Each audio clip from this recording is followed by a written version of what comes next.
CTBK is more than just a full-service accounting firm. They are one team with an innovative approach to accounting and rise to each new challenge with collaborative problem-solving skills. CTBK goes above and beyond by lending helping hands in the Buffalo and Niagara communities through volunteer work and donations, and is partnered up with Victory Sports for 2022 to help keep kids in the community active. The professionals at CTBK are determined to help individuals and businesses succeed. Whether a large corporation, a small business, or somewhere in between, call CTBK at 716-630-2400 and see what CTBK's one-team approach can do for you. Welcome to a St. Patrick's Day edition of Tim Graham and Friends, brought to you by CTBK, CPAs and Business Consultants. I'm Tim Graham of The Athletic, here with Jonah Bronstein of the New Bronstein Times. We're going to be joined later on in this episode by Kris Baker at Sabres Prospects, and we're going to talk about the Sabres signing Devon Levi. He'll be reporting to Buffalo and not Rochester. He's going to explain why that is, what he thinks of Devon Levi's trajectory and plan, especially here in the very near future, the last few weeks of the season, what this means for the Sabres goaltending situation overall. But first, I want to talk about Bills free agency. It's one of those great times of year for sports. You have March Madness, NBA, NHL homestretch. Baseball is about to start. That's right around the corner. NFL free agency, the combine. There's a lot of draft talk. But the Bills, not the sexiest free agency period, but obviously some moves that had to be made. A couple of surprises. We see Jordan Poyer back with the Bills at not a lot of money, so it works well for the team, and fans are excited to have Jordan Poyer back. Isaiah McKenzie was released today after the team signed Deontay Hardy a couple days back, and various other moves there that we can get into. Jonah, what stands out, or do you have one move when you think about what's happened so far with Bills free agency that is at the forefront? Well, at the risk of being like the reporter that just retweets news all the time saying just as I expected, but doesn't really always put those thoughts out there. I mean, it went a lot of the way that I thought it would, and I think, I don't know what exactly who said what on the different preview podcasts that we had, but I think I said that I thought Isaiah McKenzie was probably the best or the highest salary player that the Bills would get rid of as a cap casualty. And I don't believe I expressed on this podcast, but I had thought to myself and said to others that I thought Jordan Poyer being re-signed was a lot more likely than Tremaine Edmonds, simply because of the size of the contract. I mean, Tremaine Edmonds is a much younger player at probably a more important position, and if it was even salaries, you would. I would agree with that, Jonah. I did agree that Poyer would be more likely. However, I thought both were gone. Yeah, I didn't think it was an either or scenario. I thought that, yeah, it's more palatable for the Bills to be able to bring back Jordan Poyer, but I thought Poyer would have a much better market than he did. And he was really done in by one of his great traits. He was a warrior last season. He plays hurt. Well, he's a warrior, meaning that means he plays hurt a lot, meaning he gets hurt a lot. And at 32, I think that's really what did him in and why he found that the offers just weren't there. Right. And the Bills played it well, not giving him extensions and contracts that would have been a bit more expensive ahead of that contract season and the season in which he incurred. I mean, I think it was 4 different injuries at 4 different body parts. I mean, he really had a rough season, a great season, but a rough season health-wise, and hopefully he's able to come back and be the player that he was. But that's the type of season that can take, years off your career and years off your athletic life sometimes with certain players. But because of the position he plays, the age, and the money, it seemed like it would be more feasible for the Bills to bring back Jordan Poyer. And aside from Tremaine Edmonds, it seems like the Bills were able to keep this team together as best as they were able to. They making a change at left guard, not re-signing Roger Saffold, which many expected wouldn't be the case. And I think Connor McGovern's a good signing, and that was their biggest hole to fill. And some fans might see holes at linebacker or wide receiver or running back, but I think this is a team that doesn't really have glaring holes right now, that can go into the draft mostly picking the best player available and maybe fill out some fringe areas for depth on the roster. But this is a team that many thought had the best roster in the league last season, and they're going to go into this coming season with a similar roster and be another Super Bowl contending team. And they didn't lose too much. They lost one important player, but every team tends to lose guys like that at certain points in their development. Yeah, you had Tremaine Edmonds, obviously is a big part of the defense, and Bills fans, I think, were tougher on him than they needed to be. They did trade up, the Bills did, to get Tremaine Edmonds, 16th overall, and he didn't make those game-changing plays, but that isn't what he was meant to be. He wasn't the, Sam Cowart. I'm thinking of Bill's middle linebackers. Who's the guy from Penn State? Paul Posluszny. Shane Conlon, Chris Spielman. I mean, those guys don't exist anymore. That's not how the middle linebacker positions necessarily played. And yeah, there's still some guys in the league, Fred Warner and, some really good ones. But Tremaine Edmonds his main responsibility was in pass coverage. And so you didn't get a ton of sacks or quarterback hits or forced fumbles or fumble recoveries. That's just not what the Bills defense was geared to do. He did blitz on occasion with a pretty high success rate, particularly when Von Miller was out of the lineup and Leslie Frazier started sending Matt Milano and Tremaine Edmonds more often to compensate. But really what I think the Bills will do to make up for the loss of Tremaine Edmonds is lean on the concept that their secondary is going to be a lot stronger this year. They also re-signed Dane Jackson today. Tremaine Edmonds is going to come back fully healthy from the start of the season. You don't have to worry about him easing back from his reconstructed knee. And Micah Hyde is supposed to be back. So you have Hyde and Poyer back side by side. After so many downs last year in which Tremaine Edmonds had neither behind him. Now, again, Jordan Poyer played through a lot, but he also missed time to the point that, DeMar Hamlin and Cam Lewis and Jaquan Johnson and Dean Marlowe, and there were all kinds of safeties back there. And so I think that the secondary will be stronger just by virtue of guys being healthy. It's almost like getting some free agent help back that you didn't have last year on a defense that was still very good.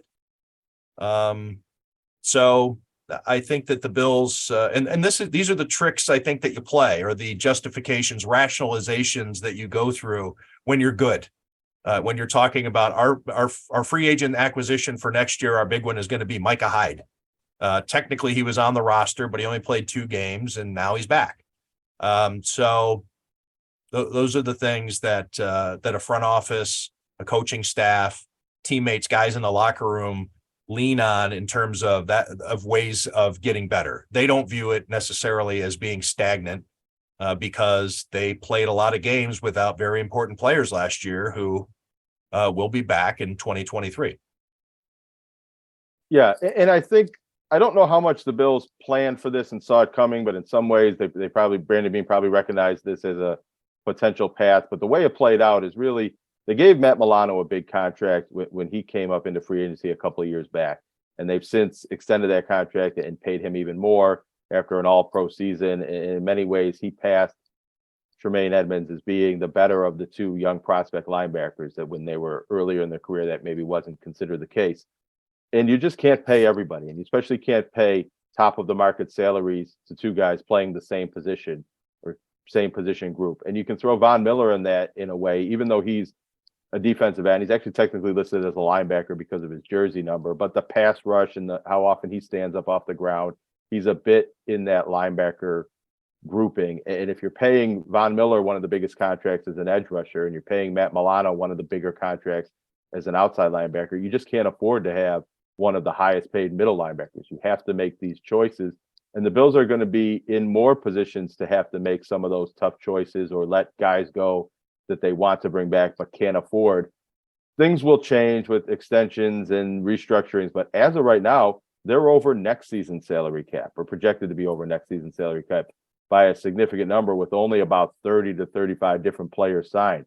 All of these moves that they made to clear cap room, Josh Allen's restructure, Von Miller's restructure, that was a good job to keep most of this roster together and make a few moves, but you just push those cap hits into the future, and the cap goes up, but not necessarily at the same rate.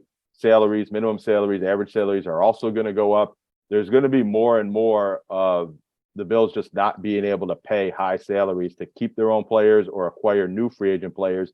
And as they enter this new phase with Josh Allen's mega extension and other higher paid players on the roster, and being one of the best teams in the league, but paying your players on their second and third contract, they have to do more to get more out of their rookies and their cheap players and their bargain free agents, because they just can't go into free agency and sign the type of players that they were able to do in years past. And they can't count on re-signing every single one of their good players now because of the way the salary cap works. Right. And you also had the Diggs restructure, and cutting of Isaiah McKenzie saves a little bit, but I reached out to a Bills source when the Josh Allen and Von Miller restructures were done, saving just a little under $32 million with the cap.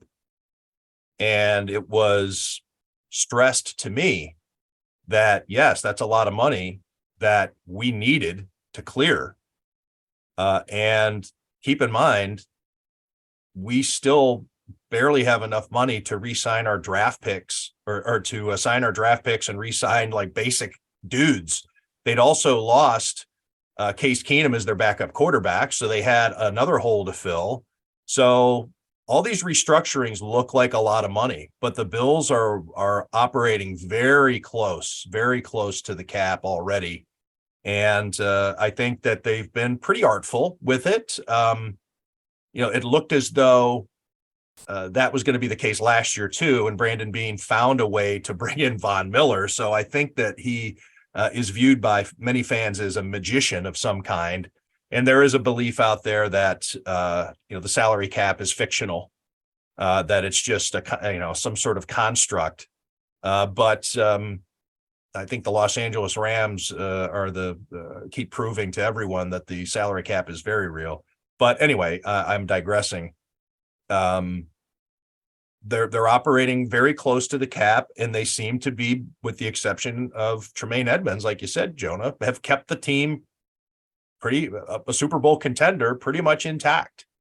And with the case of Hardy over McKenzie, it's people who know way more than I do, really like this swap out. They think that that's an upgrade if Hardy can stay healthy, because of McKenzie's problem with drops and focus, and he's a bit of a flake.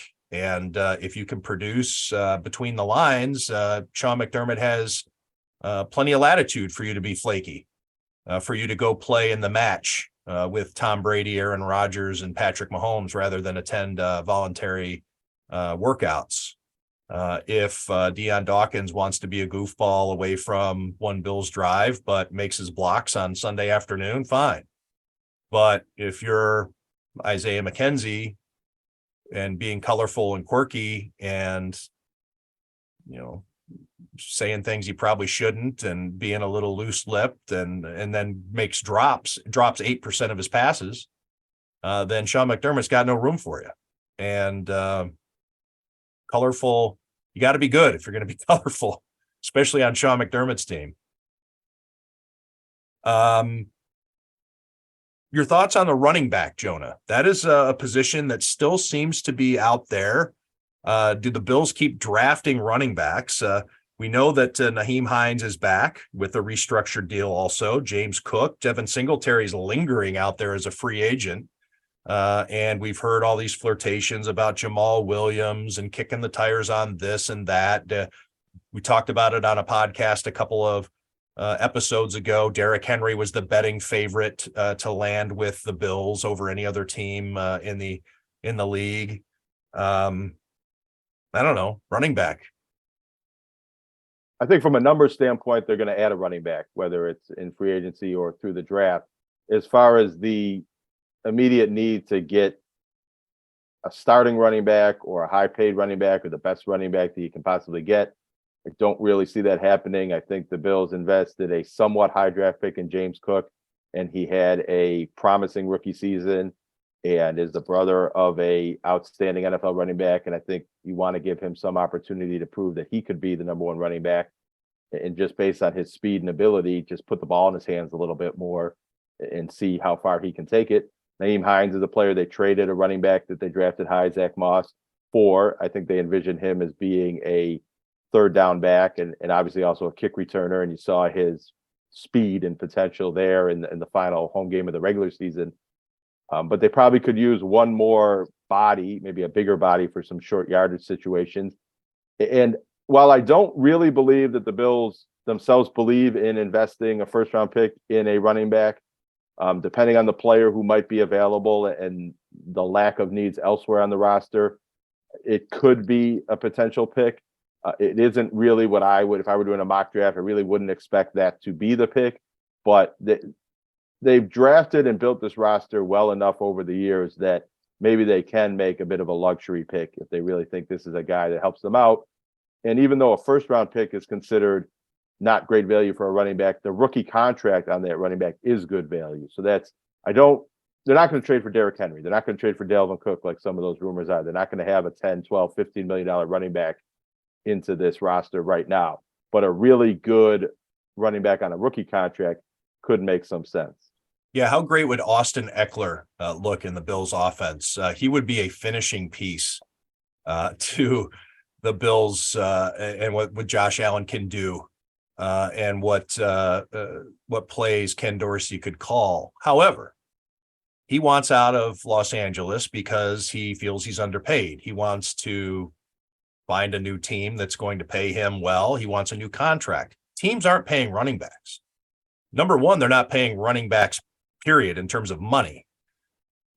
To actually give up draft capital on top of having to pay Austin Eckler whatever is going to take to keep him happy, teams just aren't going to do that. That's why my prediction, unless things really change, would be that Austin Eckler remains with the Chargers, because the market, much like Jordan Poyer, is not going to be there. Teams just aren't paying running backs. And I know I'm going to be redundant when I say it, but to pay them plus sacrifice draft assets, teams just aren't going to have the appetite for that. The Bills have just restructured Nyheim Hines. They traded assets to get him last year. They used a second round pick on Cook, as you mentioned. So I don't see that as plausible. But of all the moves out there to make, way more than Jamal Williams or maybe even Dalvin Cook, Austin Eckler, Bills offense would be pretty damn snazzy. John, any other? Oh, go ahead. Well, just on that, I mean, the Bills are a team that over the last few seasons, and I think this isn't going to change, that is a pass-heavy offense, and that they're maybe at their best with a lot of design runs for Josh Allen, and Josh Allen scrambling on called pass plays as well, and his short yardage abilities. So if you're going to sign a high-paid running back, or you're going to invest a lot of salary cap dollars in the running back position, or like last year when there was some talk about trading for Christian McCaffrey, you have to change the offense a bit. You can't bring in that type of player on that type of salary and then only give them 8 carries and have, people wondering and asking why you're not running the ball more. You're changing the makeup of the team a little bit, I think, if you get a big salaried running back. And also, if you sign a bona fide starting running back that's on the field for 3 downs, you're not utilizing James Cook, and you're not getting what you need to get out of that position. So I do think the Bills might need a running back, but the big name running back doesn't really fit the roster and the salary structure and things like that right now. And a lot of fans look at it like you're playing fantasy football or building a franchise on Madden and you're just acquiring talent. And same with some of the stuff about the Sabres at the trade deadline. But you need the right pieces that fit in the right salaries. You can't have guys making more money than other guys that are more important to your long-term or the culture of the locker room. That messes things up. So it's not, there's been this big push to give Josh Allen more weapons, but the way this roster is right now and the salaries, that they really can't do that. They have to rely on Josh Allen's ability to make the current weapons as good as they can be, or get players in the draft that are cheaper contracts but become those weapons. And the idea of going shopping for Odell Beckham Jr. or Christian McCaffrey just doesn't fit right now. A few years ago, they could have made those moves, and they did with a player like Stephon Diggs, but now it's win with the guys you got and the guys you can bring in with the draft. I was tempted to ask you, Jonah, or just to broach the subject for our discussion about the AFC East with Aaron Rodgers in it, and with the Dolphins and the moves that they've made to load up a little bit. I like what the Dolphins have done. And Aaron Rodgers in the division, I think we're looking at the New England Patriots as the fourth best team in the division with the worst quarterback situation. However, Aaron Rodgers, such as he is, cost the Jets quite a bit of leverage by coming out and declaring that he wants to play for the Jets. He's pretty much done with the Packers, and the Packers are in no rush. They have their quarterback, and getting rid of Aaron Rodgers doesn't necessarily save them any money on the salary cap, so they can pretty much do whatever they want. So I'm going to wait until that move happens, because as I like Aaron Rodgers in the NFL, because I recognize that he's a heel. I don't like him. I want to see him, I don't know. I think I want him around for the aspect of somebody to root against. I am not of the mind that he's got to go. I'm tired of him. I was the same way with Brett Favre. Like, keep these guys around. They are interesting. And having Aaron Rodgers in the AFC East makes the division that much more compelling. But partially, I want to see this whole thing just blow up on the Jets and Aaron Rodgers, and have the Packers maybe call a bluff or whatever and say, go ahead and retire. We don't care, or just cut him. I don't know. Well, I don't know. I don't know what I want to see, but let's wait until that trade is finalized before we, I guess, get into how the division looks, because I think it's no sure thing when you're talking about Aaron Rodgers and that this deal is going to happen no matter what, even if both sides want it really badly. He's such a weirdo that whether he's flirting with Jeopardy or ayahuasca or whatever, he's such a wild card that we don't know what's going to happen. Well, and because I think he does end up on the Jets eventually, but it goes back to that point I just made. Aaron Rodgers is a better quarterback than Zach Wilson or Mike White or anybody the Jets played last year, and probably makes them better. But with his salary and his personality and his ego and the way putting Aaron Rodgers in that locker room could make the Jets worse, or it could complicate something the Jets have been building with a lot of good players, a lot of positions, and a good coach. But having someone like Aaron Rodgers might not boost the Jets into division title contenders in the way it would if you were just putting them on your team on John Madden football video games. So we'll see how that goes. I'm looking forward to Aaron Rodgers being on the Jets in the weeks the Bills play them, and some of the storylines and things that might happen there. But you also look at, Aaron Rodgers came here with the Green Bay Packers last year and didn't give the Bills too much trouble either. So Aaron Rodgers, I hope he finds happiness somewhere in the NFL. I don't know how much that should make a difference to Bills fans either way. Well, there are so many parallels with Brett Favre's departure from the Green Bay Packers to the New York Jets. And of course, Brett Favre was going to make the Jets better, right? Because their quarterback situation was Chad Pennington and Kellen Clemens. And Brett Favre went to the Jets and they did not make the playoffs. So just because a future Hall of Famer is joining your team, and of course they're different quarterbacks. Aaron Rodgers is very way more accurate, not as reckless as Brett Favre, does not throw silly interceptions like Brett Favre. But again, no guarantees that just because you're adding a quarterback component that was missing and the guy happens to be a future Hall of Famer makes the Jets a surefire thing for the playoffs. I do think it closes the gap or makes it that much tighter for the Bills. The Bills will not be the team of all the 8 divisions that has the highest or the lowest betting odds to win its division. That's been the runaway favorite for the last 2 years of all the futures bets in the NFL would be the Bills to win the AFC East. And I don't know if that's going to be the case because the Dolphins are on the rise and the Jets are going to have probably Aaron Rodgers at quarterback. And that's just going to generate a lot of bets. People are going to be betting on that. And I think it's just going to close that gap. The Bills will probably still be favored, but just not by as much. I think that's okay. And this is not really based in data or the actual hard facts, but more of just a feeling and almost kind of a metaphysical type thing. But I think the Bills had too much going in their favor from that perception standpoint going into last season and early in last season and being the runaway favorites in the division. And remember, they lost some division games early on and, just planned to be the Super Bowl representative and even the Super Bowl champion before games were even kicked off.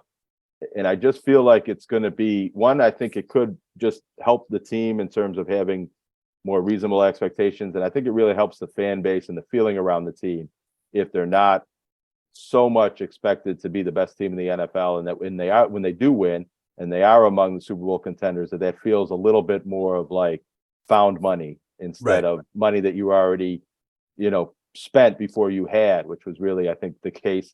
The Bills season changed dramatically as the season went on, especially with Damar Hamlin and some of the other injuries and the Von Miller injury. But before that, I think it was way too much assuming the ascension of a team that didn't reach that level yet. I would agree with that. And I've said it on this podcast before. I've written about it.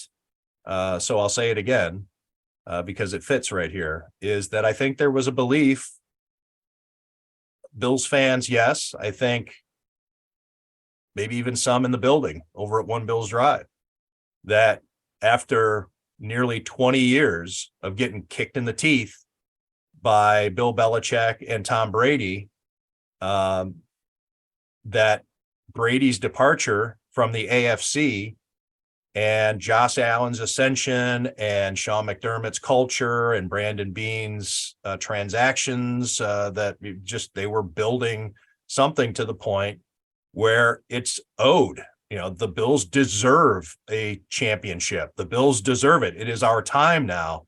And it is not just deserved, as William Money said in Unforgiven, deserves got nothing to do with it.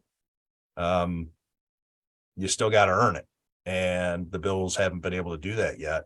But I think that you're right. That's where that assumption of it is our time now, because that's just how it works. It's our time on the carousel. We've done our penance. We've worn our hairsuit and our hair shirt. And it is time for us to now get our reward. We've done our time. Give us that Lombardi. So, UB basketball. I want to talk about that before we get to Kris Baker to talk about the Sabres and Devon Levi. Jonah, what are your thoughts on this vacancy? We talked about it a little bit with Mike McDonald on Monday when we got into the NCAA brackets and all that stuff. But what do you think's reasonable for what folks should expect for Jim Weitzel's replacement? What UB's looking for, the type of candidate they can attract, who they can get? Well, I view it, the coaching change, first of all, the decision to move on from Jim Weitzel, I think I view it a bit less in the perspective of Jim Weitzel and what he did in his 4 years as a coach in this past season. He had a winning record over the course of 4 years and 20-win seasons, or equivalent of 20-win seasons for the first 3 years. And then they had a losing season this past year and a lot of blowout losses to the top teams in the MAC. But what I think happened, and the reason there is a coaching change right now, or coaching vacancy right now, is more the development of Mark Allnut as the athletic director, and that he had come in and he was pretty new on the job when Nate Oates left, and there was a coaching search for the men's basketball coach, and there were interviews and there was a search process, and ultimately he landed on the interim coach that wasn't really a locked in place interim coach when they made him that. It was kind of thought that they would make a new hire and they didn't. And Mark, I heard different things about whether certain candidates turned the job down or they were unable to come to salary terms with candidates that they wanted, or didn't attract the candidates that they wanted. And ultimately he decided, coming off of a 32-win season that Jim Weitzel's coaching was prominently involved in as an assistant, to keep the ball rolling. And Jim Weitzel did a good job with retention, keeping all of the players. Nobody transferred out when Nate Oates left. They did lose recruits, but they replaced it with a pretty solid recruiting class and some good transfers. And that carried over into the following year. But what happened this past year, with a lot of transfers leaving and the transfers that were brought in, some of them were good players and filled different roles on the team, but the overall product and the chemistry and the team itself was not as good as it had been. And I think there were doubts about how well Jim Weitzel and his staff would continue to recruit and continue to build the roster in this era with so many transfers and trying to retain your own talent and NIL and things like that. In the meantime, Mark Allnut hired Maurice Linguist to be the coach after Lance Leipold left, hired Becky Burke to be the women's coach after Felicia Leggett-Jack left. I think Mark Allnut learned some things about coaching searches and using search firms and the candidates that would be available for a job like this and how to negotiate with them and find the person he wants. And in a way, was looking forward to having a do-over on that men's basketball hire and finding a candidate that maybe he likes better than Jim Weitzel, but also just being able to go out there and find a candidate instead of just turning to the interim coach that was already there. And so I think that the new basketball coach, I don't think many of the names that have been bandied about or names that fans want, like Brian Hodgson, Nate Oates' assistant down at Alabama that's from Jamestown and worked at UB, I don't anticipate it being some of the more obvious or go-to names that have been listed around. Because of the way I think the search is going to go. I think it's going to be a national search, and I don't think the local ties mean that much to Mark Allnut and some of the people making these decisions. And but from what I understand, Jonah, I'm hearing that the boosters really want Brian Hodgson, or at least some vocal boosters anyway. Some vocal boosters and some prominent boosters. And I think there's one booster in particular, the Toonie Murchie, who's donated a lot of money to that program, and they built facilities with his name on it. And he's really the main donor. And in some ways, as far as a big donor, the only big donor. If he were really pushing for Brian Hodgson to be the coach, and he was willing to pay Jim Weitzel's $400,000 to $500,000 buyout, and he was willing to pay whatever it takes to get the coach he wants, I think that could influence the hire. From what I've heard, that's not what is happening right now. And from what I've heard, there's a lot of donor interest in Brian Hodgson, and I believe Brian Hodgson himself would be very interested in this job with his local ties and the success he had here, and trying to bring that back and reconnect this team with the Oates Hurley era and the success that they had. The alumni team that Brian Hodgson is the general manager of, and in some ways coaches that team as well. But I just don't think I think the relationship was strained between UB and Brian Hodgson when he left with Nate Oates for Alabama and didn't get the job that time around. And it also doesn't look, it isn't the hire that Mark Allnut can really put on his resume if he just turns back in time to the assistant that many people think he should have hired 4 years ago. Even though that could be the right coach for the job, it looks like a weak move for the AD. So I think he's going to go to the search committee and he's going to find the men's basketball version of Maurice Linguist and Becky Burke. I think it could very well be not a name we see coming, but a name that's familiar, someone that played either professional basketball or was a prominent college player, someone that not as big of a name as Bobby Hurley, but in the mold of Bobby Hurley when that hire was made, something that's like, wow, I've heard of him. Or Greg Paulus. I don't really think it's going to be Greg Paulus getting hired away from Niagara, but someone like Greg Paulus that was a name player. And when the average person, turns on the Channel 4 News or picks up the newspaper and they say, wow, did you see who UB got? I've heard of that guy. Now there's limits. I think the job's only going to let me ask you this regarding somebody you can attract. Has this synopsis of not making the NCAA tournament, how much will that affect that candidates would look at this program as a place where you can go to the NCAA tournament on the regular basis? Clearly it can be done because Bobby Hurley and Nate Oates did it. But the fact that there's been a break, there would be a difference between replacing Nate Oates and the interest that job would generate versus replacing Jim Weitzel after a few years of not making the tournament, right? Yeah, I think that Nate Oates and Bobby Hurley before him showed that you can be a regular MAC champion and NCAA tournament team if you recruit well enough, and that the potential's there, and that this isn't a league where there's a Gonzaga type team at the top of the MAC, because it's a one bid league. So if there was another team that's dominating the MAC and winning it every year, and Buffalo is a lower budget team within the MAC, that's a job that maybe a coach might want to avoid, because it would be very hard to get to the NCAA tournament. But it's been established that Buffalo, in football and basketball, that if you recruit well enough and coach well enough, that you can win that league, and you can be the team that goes to the NCAA tournament or wins the MAC championship in football. But it's not, Buffalo also isn't the big budget top of the league team. Even when they were winning with Nate Oates, he wasn't the highest paid coach in the league for part of his time here, and then they had to get him up to that at the end. So it's a little bit in the middle, and from what I understand, it's probably a job that's going to pay somewhere around $500,000 to $600,000 per year, which is a nice salary. I mean, I'd take it if they want to offer it to me, but that's not the highest of the high end, even for a mid-major coach. So there might be some names that make sense, or that UB and UB fans might want, but the salary might not be high enough. There's also a first-time coach coming from an assistant job. It depends where they're coming from. There's assistants that make close to that right now, so it might be hard to pay for the best assistant that you can find. But there is a sweet spot. It's how they've gotten coaches in the past. It's how MAC schools get other coaches. So I think they're going to find the right coach that they want, but not everybody that a fan might look at as a potential candidate makes a lot of sense on paper. Right. Yeah, I didn't know if maybe the quality of candidate would dip a little bit because you're not coming right off of a hot NCAA tournament streak. You know, the fact that it's waned a bit, maybe it's a little bit of a bigger lift. Maybe, but I think what happened, from what I've heard of my understanding of the coaching search when Nate Oates left, was that there were a lot of names thinking, wow, I love that job. Look what Nate Oates did there. Locals that were prominent assistants elsewhere.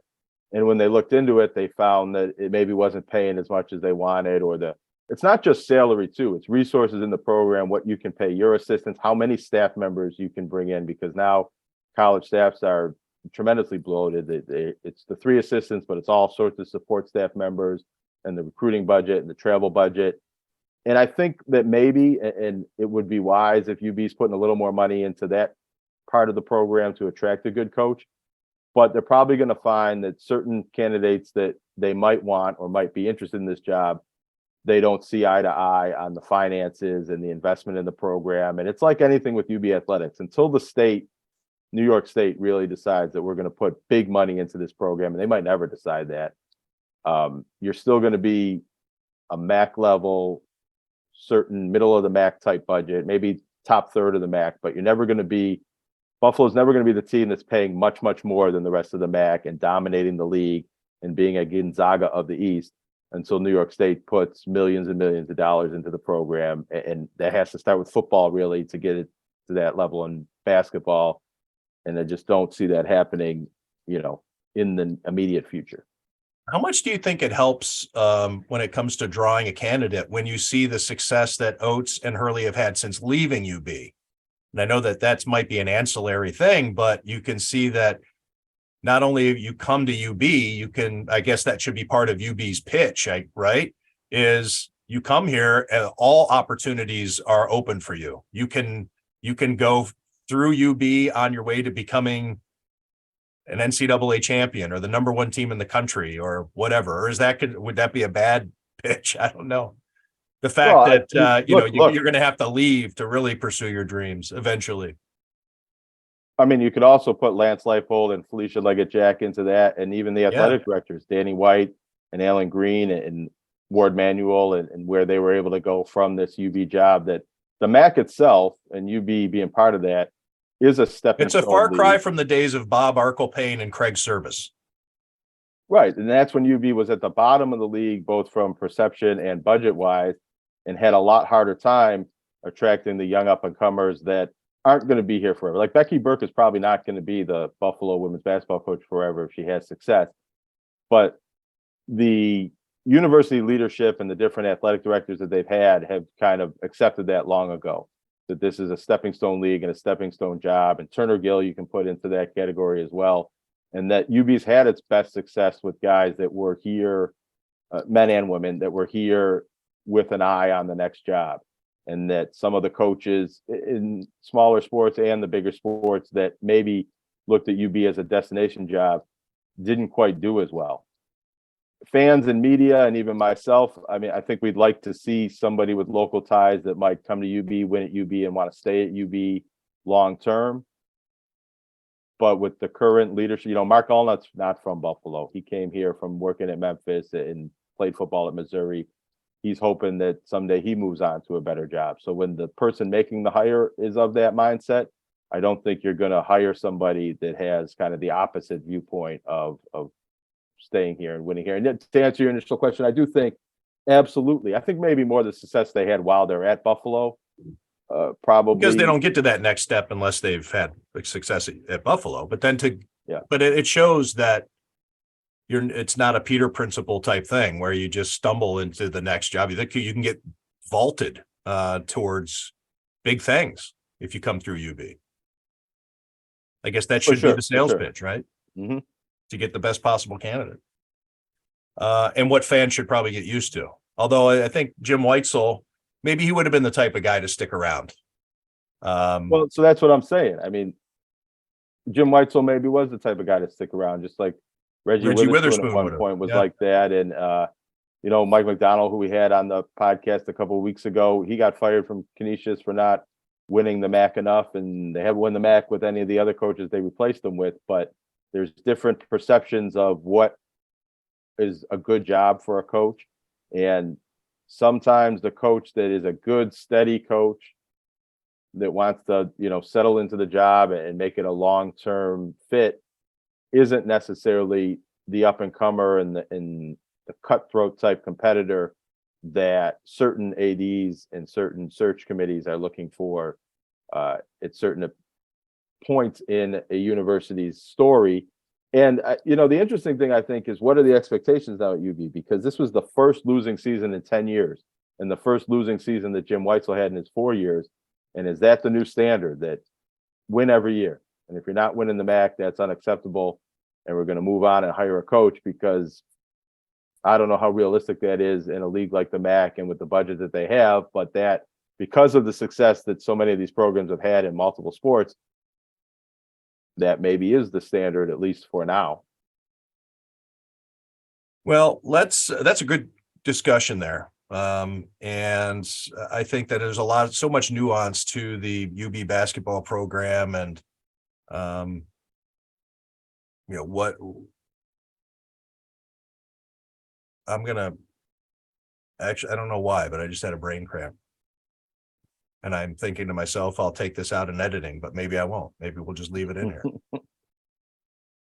I'll pause for a little bit, and then we'll just ease into a CTBK ad, and then have Kris Baker on to talk about Devon Levi signing with the Buffalo Sabres today.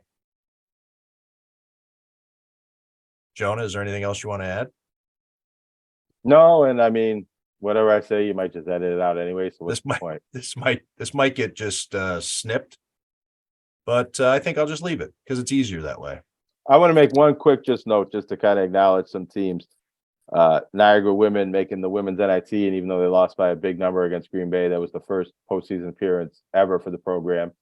And they're going to have their key players back, the Parker sisters and the O'Hara girls. So this could be next season could be another strong season for the Niagara women's basketball team. And because we're talking to Kris Baker coming up about Devon Levi coming out of Northeastern, I think it should acknowledge Northeastern women's hockey team is in the Frozen Four. They're playing right now as we're recording this. They have 3 local players on their roster. And, if you like rooting for locals, doing big things in college hockey, check out the Frozen Four this weekend. All right.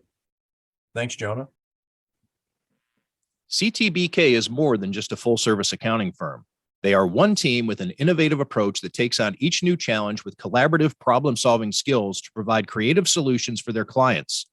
Based right here in Western New York, CTBK is a champion for your business in our community. Additionally, CTBK goes beyond tax and attest services by offering a wide array of consulting and outsourced solutions tailored to meet the unique needs of your business, allowing you to focus on your operational and long-term strategic goals. Whether you're a large corporation, a small business, or somewhere in between, the team at CTBK is determined to help you succeed. Visit ctbk.com or call 716-630-2400. 716-630-2400 to learn how CTBK's one team approach can work for you. Welcome back to Tim Graham and Friends, brought to you by CTBK. We're joined now by Kris Baker at Sabres Prospects on Twitter. That's where you should be following him if you aren't already. And with the news today that the Sabres have signed Devon Levi, and according to reports, including by the Athletic's Matthew Fairburn, Devon Levi will be reporting to Buffalo, not Rochester. But anyway, let's just maybe we'll get into that decision in a little bit. I guess, Kris, just your thoughts on them getting the deal done with time left in the season. There's going to be no drama. Northeastern season ended over the weekend, and now here this is, nice and tidy. Devon Levi with the organization, signed for his 3-year entry-level contract. Yep. Year one contract begins immediately. So 2022-23 season is the first year of the contract. It's kind of agent leverage to get that meter running now. Those are some of the concessions that you have to make to kind of get the player in the system. It's no different than Owen Power when he came in, Casey Middlestad, even Sean Malone, when they signed their contracts, their meter started running immediately.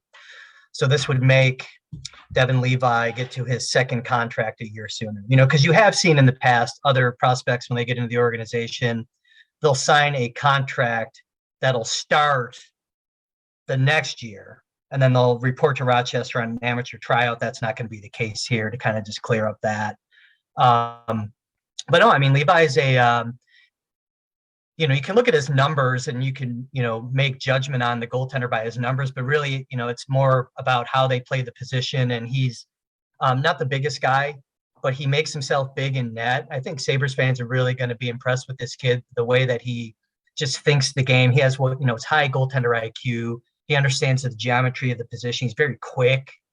There's just a lot to like when I'm really curious to see what the majority of fans, who I think many fans probably haven't really seen him play, maybe just casually watched highlights or whatever, even if that, to really get a glimpse of this kid, because he is truly a special prospect with how his approach to the position, how he thinks the position, how he executes in the crease.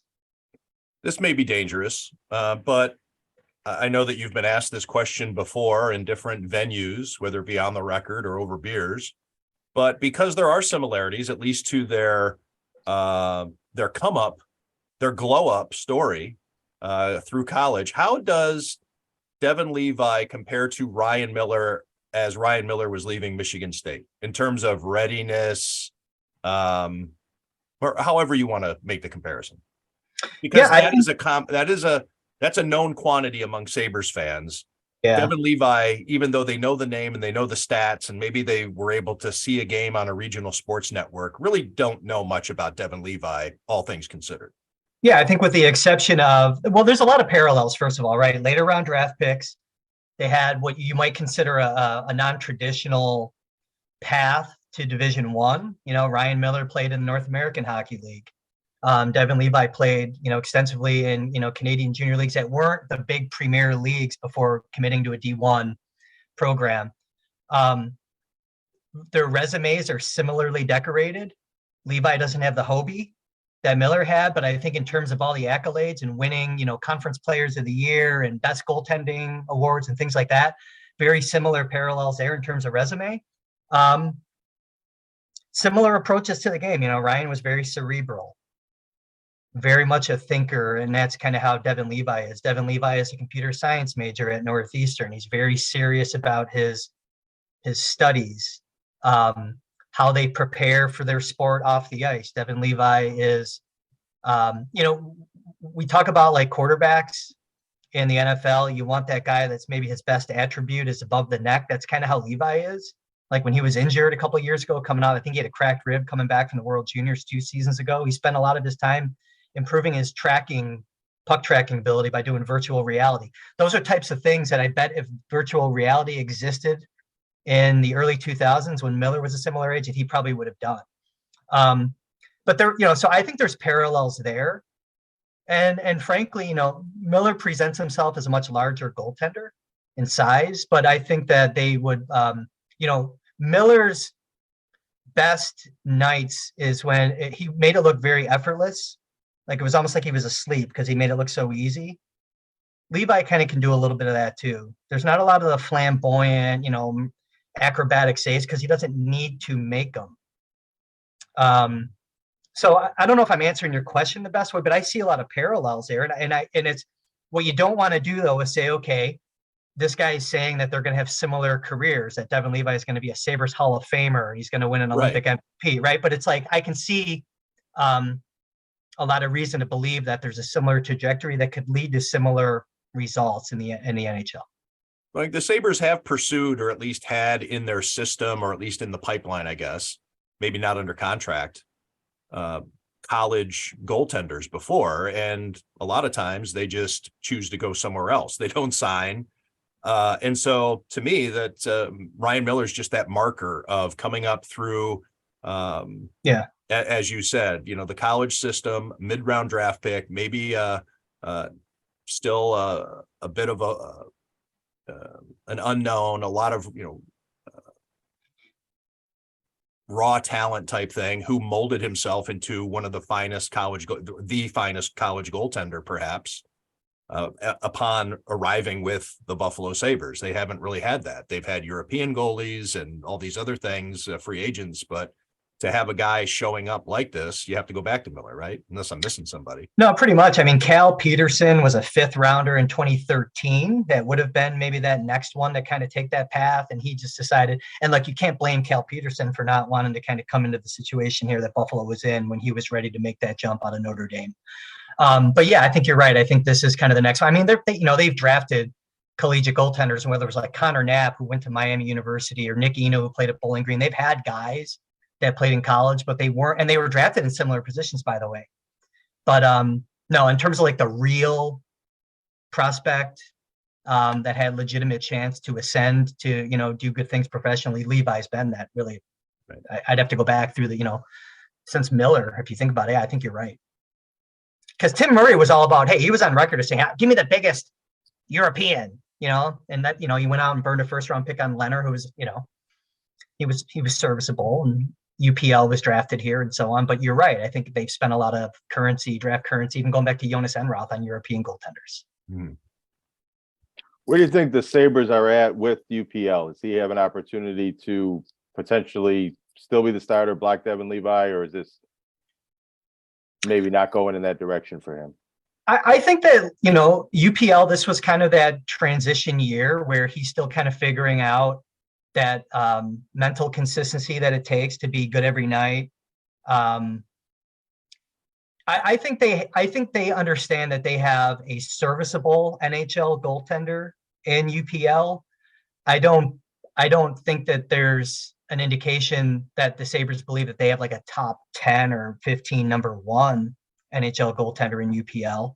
So I think they're eager to get, continue developing UPL and make sure that he's still going to be around. He has an NHL future. I think they're eager to get Levi in here and get him to start accruing professional minutes, to kind of really understand what they're going to have with him moving forward, and kind of create competition in the crease. I mean, I always go back, we were talking about Miller. Like, Miller's best games when he was in the NHL were like when Enroth was coming off a really good start, because there was competition there. Miller's worst games are when he had no one pushing him, Patrick O'Leam and, these other guys. Like, O'Leam was basically his caddy, Enroth wasn't like that. Enroth was like competing with him. I think they want to get to that point with UPL, get another young guy pushing him. Maybe that brings out better performances in UPL. But I don't think that they have like these delusions of thinking that UPL is somehow going to miraculously be like a Vezina candidate at some point. You know what I mean? But I think they understand that he can be very serviceable. He's winning games right now, and he's still very young in his NHL trajectory. I think for him, it's about, just getting that consistency down. And, they're different goaltenders. So like when you're going to see a stark contrast in how they approach the position between a UPL and a Levi when they get in here. Levi, to me, just the movement, the reflexes, the quickness is just different approach. UPL is a little more stylistically a little different. He relies more on his size. I still think he's a little tight in his hips of how he moves. He doesn't always move like a Carey Price or like some of these other guys that were just smooth and cerebral. He's more still getting the job done more through hard work. What do we make of the Sabres having Levi report to Buffalo and not Rochester? Yeah, I mean, it's kind of how you thought it would go. So I think that, the agent had leverage, and that, they want to get to that second contract. I think Levi understands what's best for him professionally, just kind of seeing his path, and it's just a guess. I mean, Rochester is a very real possibility for him next year, but this is just kind of that whole rite of passage for getting the collegiate prospect in here late in the season, where he's not going to be eligible for the AHL playoffs anyways. What I don't fully understand, in full disclosure, if there's like a CBA bylaw that prevents him from going to Rochester. I believe that there is based on the date of signing, but I don't have that confirmed. I have to go back and dig into that document. But I mean, this is kind of par for the course when you sign a collegiate player after their NCAA season is done. They sign a contract. If the meter starts running, they get stashed up in Buffalo. They don't go to the AHL. That's just kind of the same here with Levi. How much should we expect that maybe Devon Levi will start a game for the Sabres over the next few weeks? I think they're going to be curious to maybe toss him in there. I mean, they have, what do they have, like 16 goalies on the roster right now? I mean, 17 with Levi. Yeah, but 17. Comrie's hurt. Comrie's injured. Right. Down. All right, okay. 16 then. 16. Well, that increases the probability. I mean, but I think, like right now, though, you're in a playoff hunt. Like I was expecting them to just kind of throw Anderson more games. This really isn't the time to understand what your new toy can do. Let's get him some practice time, see how it looks in practice, and make a decision then. I don't think that decision's been made yet if they're going to play him, but I mean, it's possible. I mean, he's here. If they fall out of playoffs, like officially, then yeah, you're probably going to throw him a game. Well, I appreciate you answering the bake signal. There was some news today, and whenever it's about goalie prospects, we need to hear from Kris Baker. So thanks for finding a little time to wedge this into your afternoon. You got your green on, so I know that you're feeling festive. I'm glad we got you before you left for the bars. You know me well. Your timing was parades good. Or whatever the hell you got up your sleeve. Your green. Not a parade guy. I think parades are stupid. I'm not a parade guy. Same. Yeah. F parades. Same. All right, Kris Baker. Thank you. I'm sure we'll see you in our travels. I think we'll cross paths perhaps within the next couple hours. I hope so. I believe you're going to be seeing me soon. All right. And hopefully Jonah as well. That's Kris Baker at Sabres Prospects on Twitter. Follow him there for all the latest bits, details, nuggets on all of the people that are in the Sabres pipeline. And thanks to everyone out there for listening to Tim Graham and Friends, brought to you by CTBK, CPAs and Business Consultants.